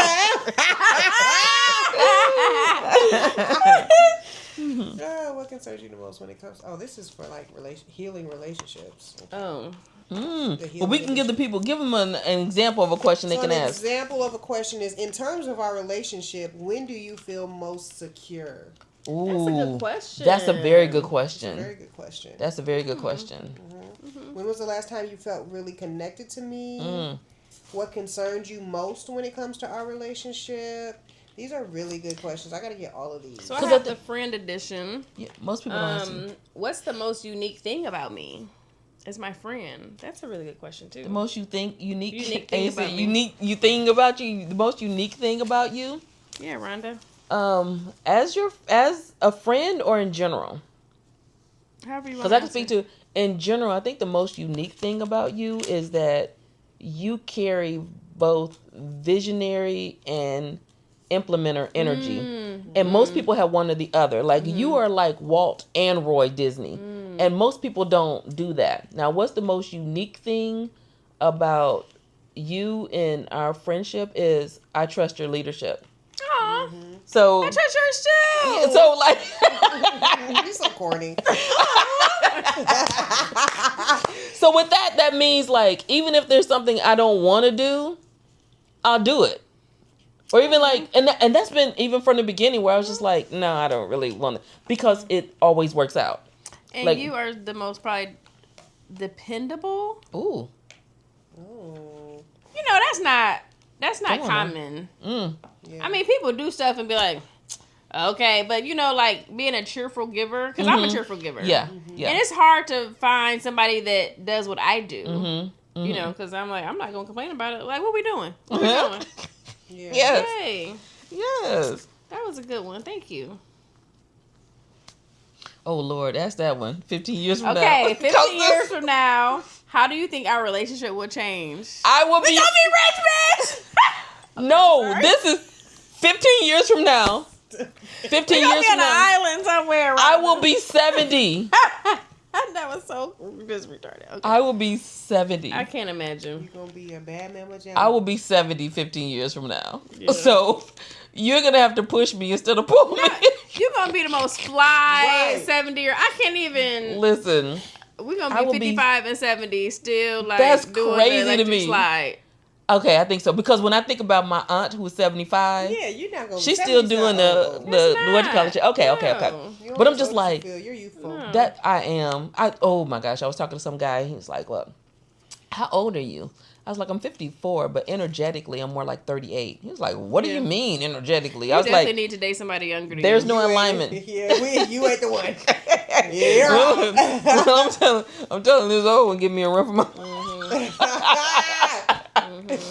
But yeah. But yeah, I just thought that was funny when I saw that 15 years from now. Tia, what is your favorite memory from your worst relationship? Ooh, Why the eye roll? ooh, it's the eye roll. It's the I saw that. we saw it. My worst relationship. Ooh. I would have to say my wedding. Mm. That was nice. My wedding was lit. Like It was the beautiful. marriage Oh. didn't Your work, dress was but like the wedding. Oh was, yes, Yeah. the dress was giving. Yeah, the Yes, wedding was, it was beautiful. the best time. Like it was the best time. We partied, we celebrated. Everybody had a nice. ball. It was great. So I still celebrate the wedding when I see it. Like when I see it, I don't be like, ugh. But my wedding was lit. It was dope. So I would say that's probably the best memory. it was great. I'm so glad I couldn't be I wasn't at the wedding part, but I was at the reception. Yes. Period. Yeah. I love all I that. got. Yeah. You wanna keep going? Yeah, sure. Okay. We're going to my time run out. It's blinking. What's blinking? I can't see Your nothing. GoPro thing. What Is is it? it called? Yeah. Oh no, that's It's a red light? that's the microphone. Oh. Oh, I think that's just to let us know it's recording. It's still recording. We see you, I boo. didn't see it We see you. before. I'm gonna put that. I think I'm gonna put the whole thing on the YouTube. Yeah. Mm-hmm. Yeah, send it And to I'll me. send it. How have I changed since we first met, and what do you miss about me? I don't miss anything about the old you. She was amazing. I don't miss anything about her because there's been an evolution, and I think that everything it's been evolution of enhancement. So how you've changed is you ain't for the shits. Period. You ain't for the shits. Period. So I've known you A long a little time. longer. I would say that you've come from the background. Mm. You had a way of kind of like you were in the room, but you would always kind of be like you were can see okay, kind of being in the background, even though your presence has always been like powerful. You just kind of stood back, but now you're like front and center. Like I'm here, I'm taking up fly, space. I'm all those things, taking up all the space. Yeah, Mm-hmm. yeah. Woo! It's been a journey, man. It's been a journey. And I will also say, you've evolved in your healedness. Yes. Like you've healed. I've been I really think we're all intentional. healing, but Yeah. you've And I don't think healing is a destination; it's a journey. So like, I'm sure I'm just excited about like, ooh, what else? What else do I get to do? yeah. Like, what else? Where else is healing gonna take me? Yeah. You know, not being afraid of that, and just being like okay with like the next stages of healing, and like because people say you don't know how well you're healed until you really get into another like situation, romantic relationship. So I'm like, okay, we'll see. But that's literally reminds me of something I told a client this week as we were talking about like navigating new relationships. And I said, the important thing is that you don't look at relationships as a threat. You look at it as with curiosity. Like, what can I learn about myself? What can I look forward to? Because I'm going to learn something. And then how do I not take the thing that I learned and turn it to a negative thing or beat my old self up for not knowing that? Right. And so being curious about your future, being curious about your life, being curious about what's this next good thing that God has for me, and not get stuck on the old stuff. See, that's where I'm kind of at. Like, I'm excited about, okay, what's next? Because I think one of the hardest things, somebody asked me, like, how are you doing with everything? And they're like, oh, are you dealing with, like, somebody was like, are you mad at God? I was like, no, I'm not mad at God. Like, God was with me the whole, every step of the way. Even when it got super weird and crazy, God was like, I got you. I got you. Do this, obey. I need you to leave. I need you. And I obeyed. I didn't want to. Like, I did not want to leave my marriage.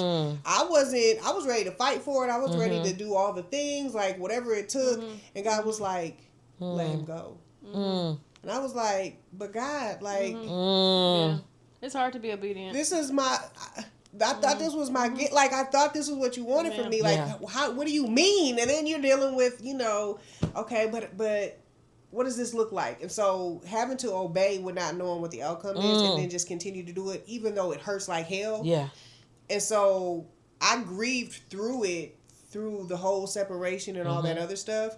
And then I think the thing that was the hardest for me is I'm healed enough that I saw, okay, this was never going to work. This is where this went wrong. It really isn't about me. This could have been anybody. Like, this thing was bigger than me. Okay, God, I see what you're doing here. I see how these things move. Like, I had an understanding of why it didn't work. I had an understanding of why it couldn't work. Even in the end, like, before the divorce, I knew, I'm like, this is not, out of all the things that God told me, he never said he was going to fix this. And I had to be okay with it. So, but I think, so, of course, no, I'm not mad at God, because God was like, I got you, baby. I learned, I found God to be a friend in that season. I've known him as, ruler. I've known him as God. I've known him as father. I've learned him as father recently in the last couple of years. But I found out what it's like for God to be my friend. And so, no, I'm not mad at God. And it's no, I'm not dealing with unforgiveness for him, because I really want what's best for him. Yeah. I really want him to find a love, because I know he desires to be married. Yeah. I just know it wasn't to me. It got to the point where I'm like, you don't want to be married to me. Yeah. I'm not the one for you. Yeah. And clearly you're not the one for me. So I'm okay with having to let this thing go. Even though it hurt. Even though it hurt. Like hell. Like it hurt so bad. Yep. And so, yes, it got really, really wonky and crazy, but I worked through that forgiveness, because I understand that, forgiveness isn't even for you. It's for me. Yeah. The thing that I struggled with the most was forgiving myself. Oh, my God. That is and giving yourself grace. Grace. Yeah. Because how did I end up in this situation again? How did I not see? How did I get to the point where the embarrassment and the shame, the guilt, and all those things? Like, that was the hardest part for me. And so having to work through that, and I went through that season very hidden, like, I was showing up. And people didn't even know that there's people still right now that's asking, is Tia, like, I'm not clarifying nothing. I'm not clearing nothing up. If you can't read between the lines, y'all social media people nosy enough to know what's going on.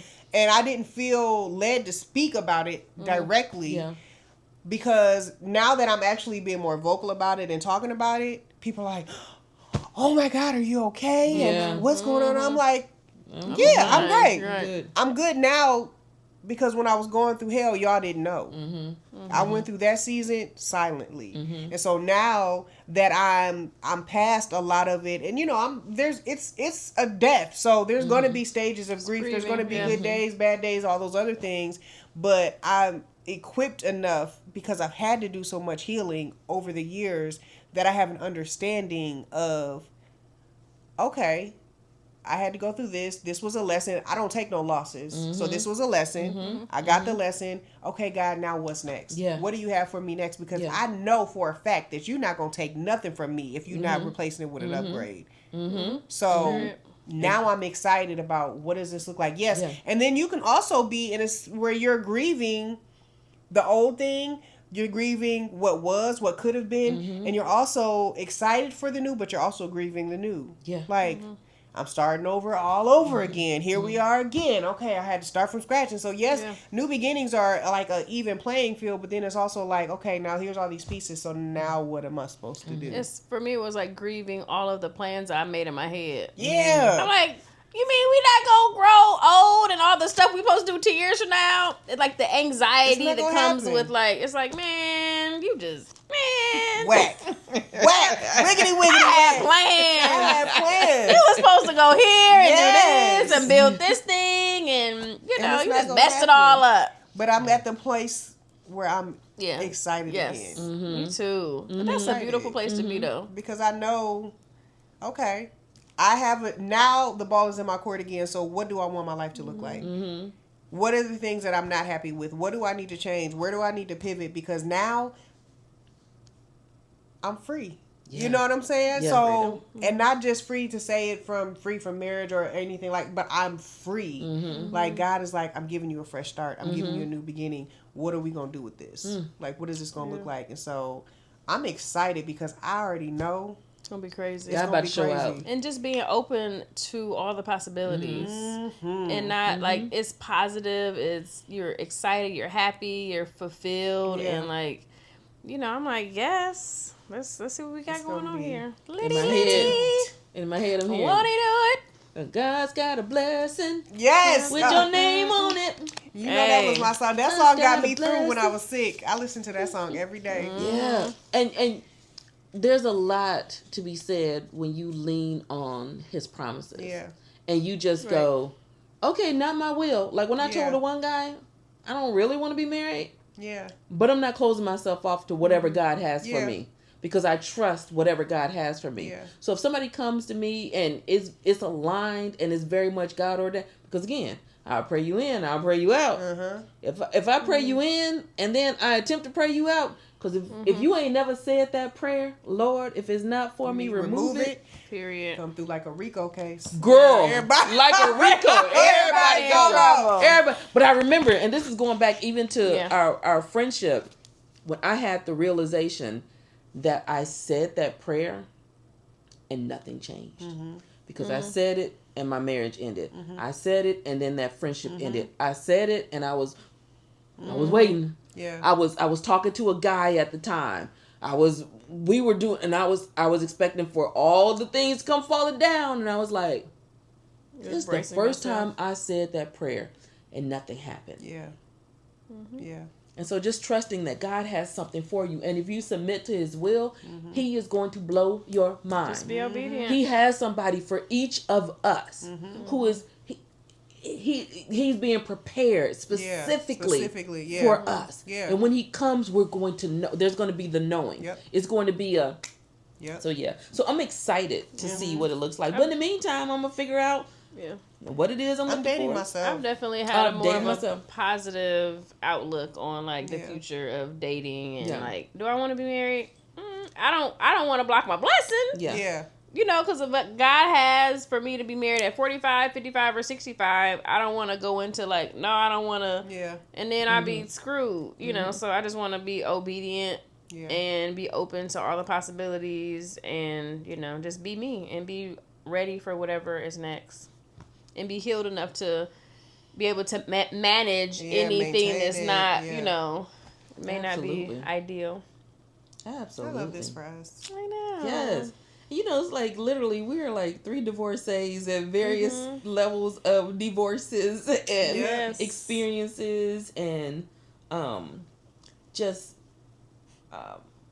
done our work, right? We recognize the importance of doing our work and leaning on God and leaning on friendship. Yeah. And not looking for holes to be filled by people who are full of holes. Yeah. Come on now. Oh, that's a word. That was a That's word it. right there. Them bars. That's That it. was looking for holes to be filled by people who are full of holes. Like you got to make sure that That people. was number 2 quotable. Come on now. Yeah. Come But on that's now. why I think having the understanding that, like, I would love for someone to, like, be in therapy.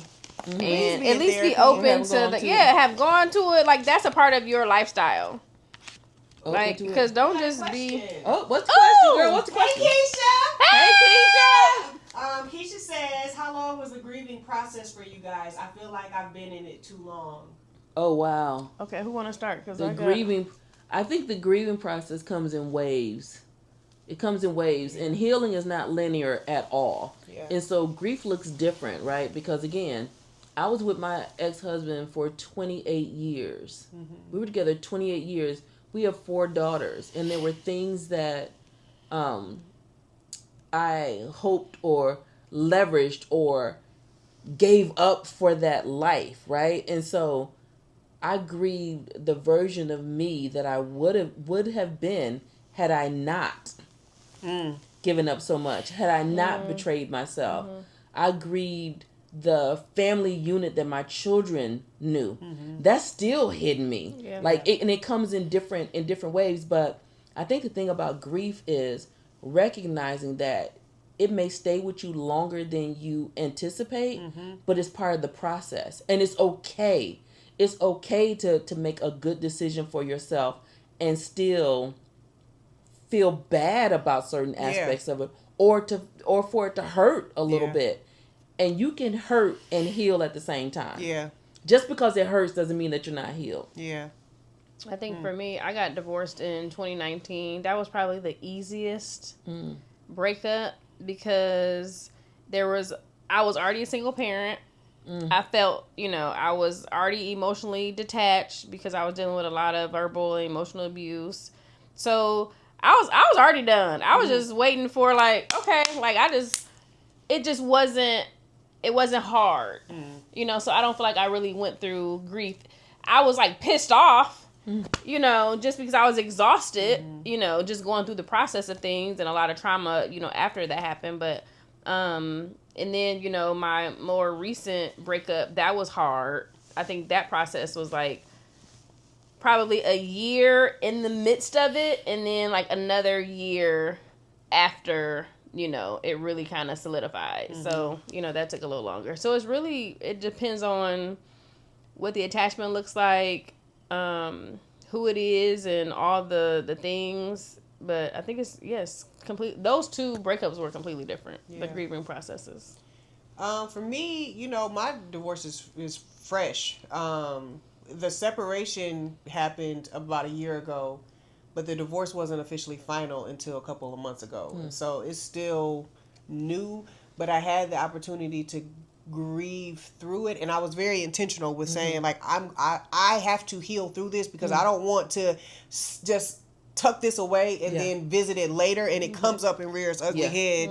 And so there are still times every once in a while, right? I thought that once it was finalized I was going to be like, whoo, okay, weight lifted. But then once it finalized, I really went into this grieving process.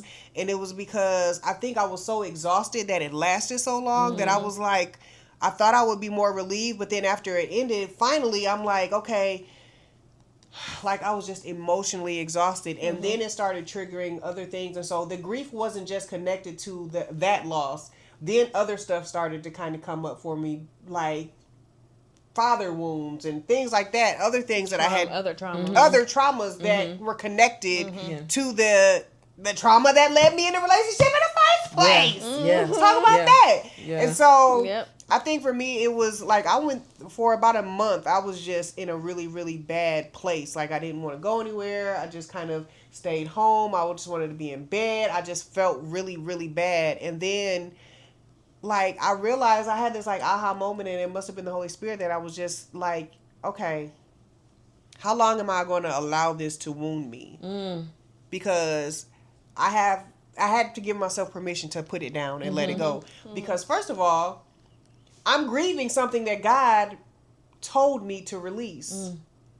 I'm grieving something that God freed me from. Okay, girl, get up. Like, okay, you done cried, you done licked your wounds, now get up. Yeah. And so I am in the get up stage of it. And now I don't, and there may be days, I don't know, because it is still new.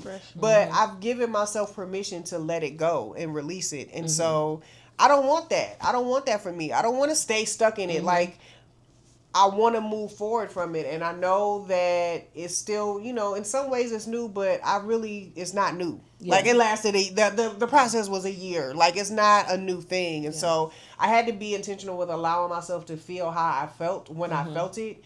So that, because it has to come up before it can come out. Yeah. And so I had to let all that stuff kind of bubble up to the surface so that I can say, okay, I'm done with this now. I'm ready to move on. And then creating or allowing the space for if it comes back up after you thought you were done. Yeah. Right. Yeah. Right? And not beating yourself up about it. Just giving yourself grace. Giving yourself grace. Because I tore myself up. Like, I wasn't even so much tripping off of that. I'm just like, because I'm my worst critic. And I'm not really the person that will explode. I implode. Yeah. And so when I'm going through, I'm not necessarily the one that's going to go off on everybody else, but I'm going to beat myself up. Ooh, that was me. That was me. And I tell you, the thing that changed my healing journey around when I decided I had to stop talking to myself as if I was talking to somebody that I hated. I had to talk to myself as though I was somebody that I loved. And the thing that I did, and I made a TikTok about this, was every time that I would talk about myself, I would picture my younger version of me.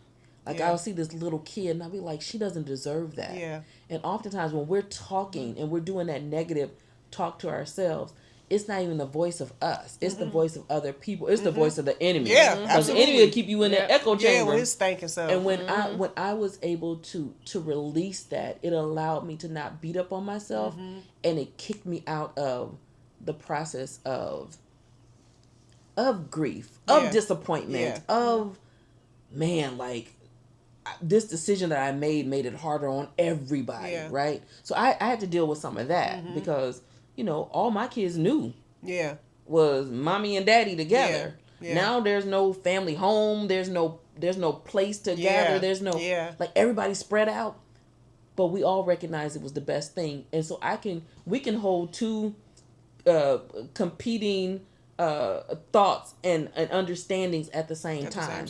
It was hard, but it was still necessary. It hurt like hell, but it was good for me. And sometimes it may be 3 years from now where something may come up, and if we get to the place where we go, you're so stupid, you should be over that by now, we're dishonoring our process. And so we have to be intentional about honoring our process, honoring our feelings, allowing for ourselves to be human in this very, because some of it's a very spiritual experience, but we're still humans. We are still in the just like Jesus. Jesus was he was filling the fields too. Take this cup from me. Take this cup, Lord. Please. And so being really intentional about that. And being intentional about having the people around you that get that. Because I could annoy the mess out of you if I'm talking about something that happened, with a previous relationship or situation. But if you don't have the heart for me to be like, yeah, girl, I got you. I remember that, and it was hard, and just like walk through that with me. Yeah. Because I think, as women, we can, be in situations where like you get on somebody's nerves. I see TikToks and like reels all the time. It's like, my bestie heard 7,927 times about that one thing, from way back when. But okay. And it's important to have like community, like you said, people that understand and can relate to you and can pour into you in that way. Because I have some good friends in my life, but they're not friends that have experienced this. And if you haven't experienced divorce, then there's really not much that you can say to it other than, I'm sorry. Well, yeah, okay. And so there's a level of, there can sometimes be a level of insensitivity unintentionally because you don't know what it feels like. It's the toxic positivity for me. Yeah, you know, and so we hated him like, anyway. Girl, get over it. Right, exactly. Because then everybody hates him, and I always got remember that one time I knew, and then your family, like everybody, like, just you're not automatically, helping. You're not helping. You're not helping. Like, okay, thanks, guys. Like, give me the space to like just be hurt. Let my feelings be hurt, and you like just. Let me cry and let me just have a bad day and you just get it. Like, I don't want to have to explain everything. In those seasons, because I'm like, I don't even want to talk because you don't even get it. Like, I know you love me and you mean well for me, but you just don't get it. And so, it was like, I'm like, let me call. I need to call because, it was like, girl, you should have called 6 months ago. You should have called 6 months. Absolutely. Rhonda was like, you should have been here. You should have been here. I'm like, come on to Houston for the weekend, girl. We gotta talk. We was on the phone for over an hour. I'm like, come on. Because she didn't even know. I had no idea. No, she had no. That's how good I was smiling. Oh, I saw between the lines. She would check out. I was like, something ain't right. I think you was liking too many of my videos. I was like, yeah, for sure. I'm like, clock that T. I haven't seen a picture in. Yeah, okay, you put the two and twos together. I'm not saying like the signs weren't there, but and maybe I just weren't. I'm not on TikTok really a whole lot, and so I'm not on social. You know, I need you to speak it clearly to say this is what's going on, and I don't have the space and the capacity all the time to be reading between the lines, so we just gonna have to have a conversation. But that's how. You know, that's how you wanted that's it. How, that was purposeful. That was intentional for you. Yeah. So I'm like, okay, friend, come on. Yeah. Tell me all about it. So when I told her, she was like, what? Listen. We got to honor all the... Because we was all in a docu-series. Yeah, listen. We ain't talking about all the love. But I think sometimes there's so much... At least you was able to talk about your divorce. I was on there with him. Like, I just love you so much. But it was real. Everything was real. It was real. It was real at the... Because what was that? 2021? 2021, yeah. It was 2021. And it was real. I ain't talking really about mine at all. I don't even want people to know I know them fools. It was like, no, that didn't happen. It was like, that didn't happen. I think I'm fresh in my... I feel like I'm fresh and just being open about, my experiences. But yeah, because you've never really talked much about it. No, I mean, she keep her... But, you were able to reap... You share the benefits of your healing on a thing. Yeah. So, I can let my life just speak for itself. Because you good. It was like the glue done glued it. Yes. She glued up. Expeditiously. I'm always come out on top. Expeditiously. I'll make sure of that. Expeditiously. It's been 3 years for me, and sometimes okay, and sometimes I'm okay, and sometimes I'm angry, and that's okay. That's fine. That's okay. But what I was not a time limit. But what I would say is examine the benefit of the anger. What's the anger about for you? And one of the things I talk with I have a whole little piece blueprint, and one of the things I talk about. Little. Ooh, I did say little. Okay, clock that. We're not doing that today. But I have where I talk about the benefit of forgiveness, right? Self-forgiveness and other forgiveness. And a lot of time, I think people use unforgiveness as a boundary instead of using a real boundary. If I don't forgive you, I'll never let you in my space again, and you can't ever hurt me. How about you just have a boundary and release the toxicity of unforgiveness? When people are like, you don't have to forgive people. Well, you don't. You don't have to. But do you really want to carry unforgiveness? There's a weight. There's a weight to that. Yeah. And so if you think about the anger, what is the benefit of the anger? What is it? How is it serving you? Yeah. Because I know for me, I decided I did not want to be bitter. Yeah. I did not want to be angry. Yeah. I've been an angry person before. Yeah. I know how to cuss you out real good, and I know how to fight. And I knew there was a moment that I had to choose. And I wanted to choose love and light, and I wanted to tap into my peace. inner joy, my Yeah. peace, who it is that I truly am. And so in order to do that, I had to release anger. And one of the things that I did, right, is that I called the truce with my ex-husband. I called the truce with him. I said, I tell you what, because when we separated, I ran off. I was in California for 2 months. I came back. My kid was going to the prom. I came back, got her ready for the prom. Then I took off, and then I came back, and then she graduated.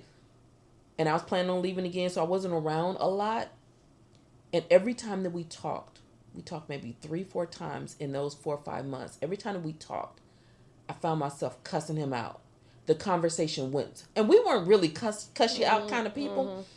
But the conversations were never good conversations. And I remember one day I was like, I want to call a truce. Like, here's the thing. I'm going to own my shit. You don't have to say a word. And so that's what I think. When I said call a truce, he was expecting for me to blame him. I said, here are the places that I'm going to take responsibility. These are the things that I did. This is what I could have done better. I think we could have worked. If this had happened at this time, if we had not grown apart and start creating clever stories about each other, and I'm sorry, and I don't want to fight anymore. And he was like, what? And in that moment, it shifted. And so the anger dissipated. I didn't have to be angry or annoyed, because I think part of the anger and annoyance was me angry with myself and angry with the situation. And it was so rooted in ego and flesh. And I was in a season, I said, Lord, I want to make God proud. I want to make you proud. How do I move in this situation that right now my flesh wants to rise up and I want to rain fire? I want to box people. Like when I say I want to box people, Let them have it. I want to box people. But I knew the destruction that would cause for me. And so I would say to you, if there's anger, lean into what purpose is it serving? Is there a benefit to it? Because anger is a secondary emotion. Before we get to anger is really representative of so many other things. Right. Are you really sad? Are you really frustrated? Are you really hurt? Are you really depressed? Are you what's the thing that's under the anger? Because I guarantee you it's not anger. Yeah. Again, therapy is amazing for helping to uproot that. I think for me, like, the reason why I haven't been vocal, for one, I thrive on positivity. Like, I don't really hold space for negative or, like, being down, or, like, I got too much stuff to do. I got a lot going on. Like, I wasn't going to give it so much energy and time and space. And, and I had to kind of apologize to myself too, because that's how I've always been. I've always been sweet and so kind and so nice and so sweet and so kind and so nice, and I haven't had great boundaries. But I'm like, maybe this time I need to be, but I just want to be in spaces where I can be me, and I don't feel obligated to be mean, or I don't feel obligated to, like, do something out of I want to seek revenge, or I want to get this person back. It's like, so it was difficult, because I was like, maybe this is the time where I need to get some revenge and be big bad and whatever. But I'm like, it's just, I was like, It's oh Lord. It's just not me. I was like, you. I saw something one time and I was like, we're going to have a very difficult conversation. We're going to have a difficult conversation. And it wasn't, it didn't go too far, because she recreate, and it wasn't a hard conversation to have, but it was like, you might be looking like you about to act out a little bit. And that's it not was you. so uncomfortable. It was not like, and so again, that's the thing too with friends, because I was willing to jeopardize the relationship to say, girl, we got to pull this in. Yeah. Because I'm sitting here, I'm watching something, I'm like, Yep. So I'm gonna just keep, but the safety in that is so powerful. Yeah. And that's a covering. That is. That's definitely a covering. And somebody knowing you well enough to know Yeah. when you're like, and it wasn't a lot. Right. It wasn't a huge big thing, so don't be out there and be like, it wasn't a huge big thing. It was a very small thing, but it was so off from who she is. It was a little off alignment. You know, like when you driving real fast and somebody goes in the it was in the I was like, you might be heading towards the wall. Let's reel this in. But again, that's the beauty of supportive, loving relationships and being in relationship with people who see you. Yeah. Yep. And who supersede your what's in your best interest over their comfort. Yep. For sure. So we have a comment. Okay. Just Meraki Studios. Hey, Stephanie! We don't know if she's still on, but she said the men that come into your life to stay are going to be, in all caps, one of a kind, because the way you all vibrate, in all caps, out of this world. Thank you, Stephanie. Thank you. Listen, we love her. She is like, I just Stephanie, love I love her. Like, if you're not following Meraki Studio, I see her TikToks, girl. I love your TikToks. I be following them all the time. Her skin is flawless, but that's what she does. That's what she does. I got a good old massage and facial last time I was there. Listen. Man. And then, of course, nails by Nail.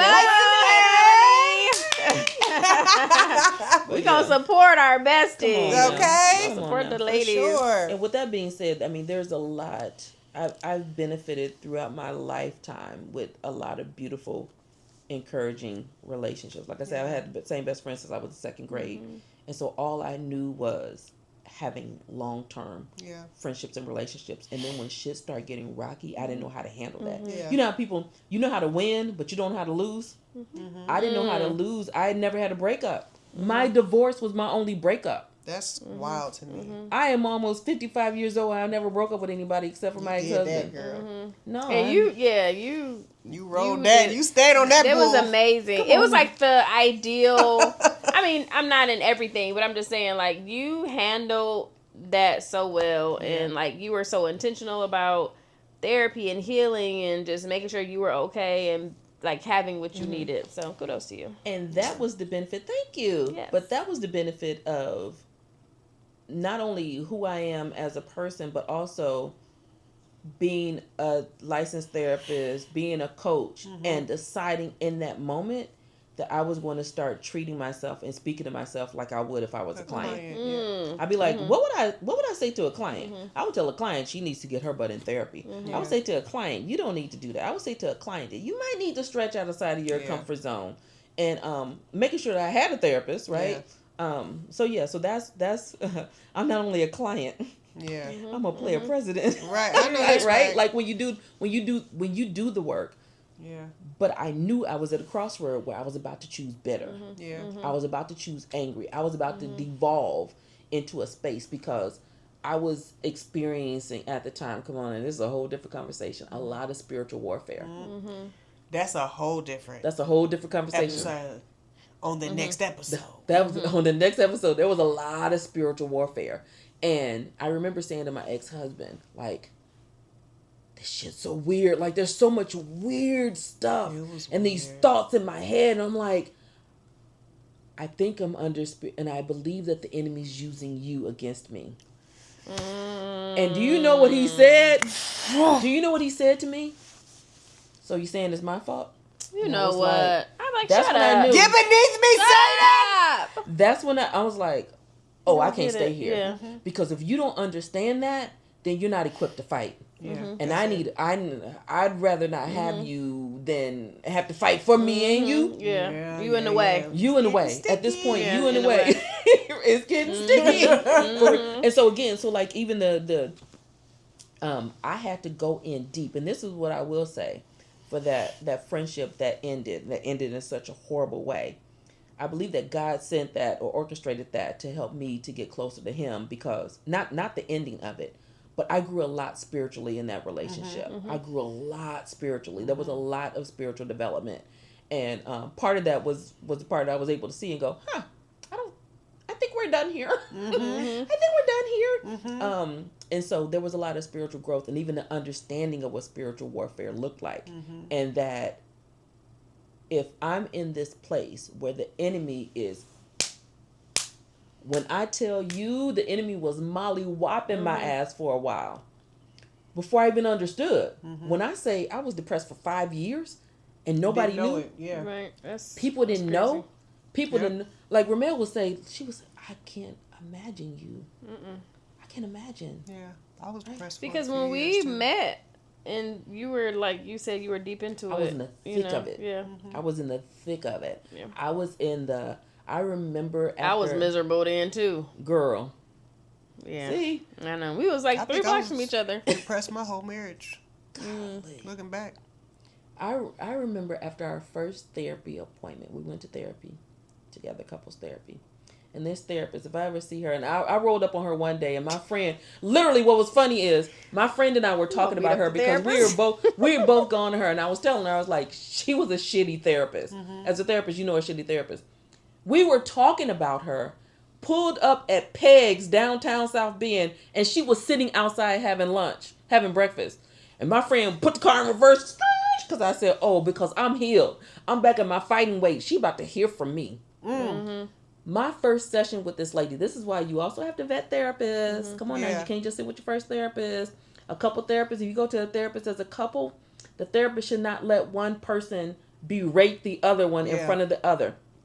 Yeah. You need to pull them. So that was the whole thing. But after that first therapy session, I literally went and I parked outside St. Joe River. I was at a park in Mishawaka, and there was a bridge, and I kept looking at that bridge, and the thought that was repeatedly coming over my head, trigger warning, was this could all be over in 10 minutes. I'm so glad you didn't. I'm so glad I didn't either. But in them, I sat there for 9 hours in my car. Nobody called to check on me.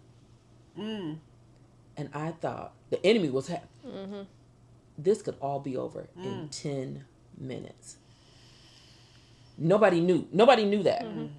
I knew it. Right. I knew when I went to to St. Joe, to Buffalo.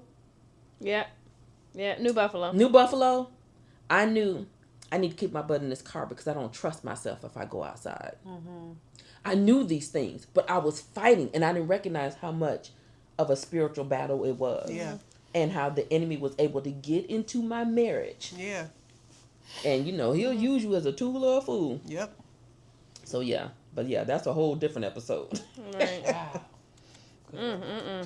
Oh, she put hearts. She's still there. Hey, Hey, Stephanie. But, yeah. Yeah. Okay. I love y'all. I love y'all too.